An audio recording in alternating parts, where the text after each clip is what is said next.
एक नदी के किनारे कपी नाम का एक चतुर बंदर रहता था। नदी के दूसरी तरफ एक बड़ा अंजीर का पेड़ था। हर रोज कपी नदी के किनारे बैठकर उन फलों को देखता, लेकिन खा नहीं पाता। बंदर के लिए तैरकर पार जाना असंभव था। एक दिन बकुला नाम की एक सुंदर सारस वहां आई।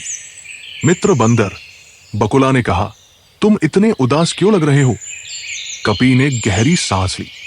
मैं उन मीठे अंजीर खाने का सपना देख रहा हूं, लेकिन मैं नदी पार नहीं कर सकता, कभी खा नहीं पाऊंगा। बकुला ने सोचा और कहा, मैं तुम्हारे लिए रोज कुछ फल ला सकती हूं। कपी बहुत खुश हुआ। क्या तुम सच में मेरे लिए ऐसा करोगी? मैं तुम्हारा बहुत शुक्रिया अदा करूंगा।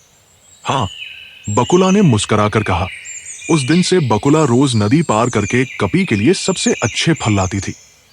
दिन बीतते गए और कपी को इन फलों की आदत हो गई। अब वो बकुला का इंतजार करता था। एक सुबह बकुला देर से आई और केवल 3 छोटे फल लाई। रात को तूफान आया था और ज्यादातर फल गिर गए थे। केवल 3? कपी ने नाराज होकर कहा, और ये भी छोटे हैं, शायद तुमने ध्यान से नहीं देखा। सबसे अच्छे फल पेड़ के ऊपर लगते हैं। बकुला ने फल रख दिए। उसका दिल दुखी हो गया। मित्र, मैंने अच्छी तरह खोजा था। तूफान बहुत तेज था। ये 3 फल मिलना भी अच्छी बात थी। चलो ठीक है, कपी ने लापरवाही से कहा। कल और ज्यादा लाने की कोशिश करना। बकुला उदास होकर चली गई। उस रात बकुला ने सोचा कि उसकी मदद अब एक बोझ बन गई है। अगली सुबह वो नदी पार नहीं गई। कपी नदी के किनारे इंतजार करता रहा। जब बकुला नहीं आई तो वह गुस्सा हो गया। नालायक सारस, वह चिल्लाया, उसने मुझे छोड़ दिया है। कई दिन बीत गए, बकुला नहीं आई। कपी का गुस्सा भूख में बदल गया। फिर उसे अपनी गलती समझ आई।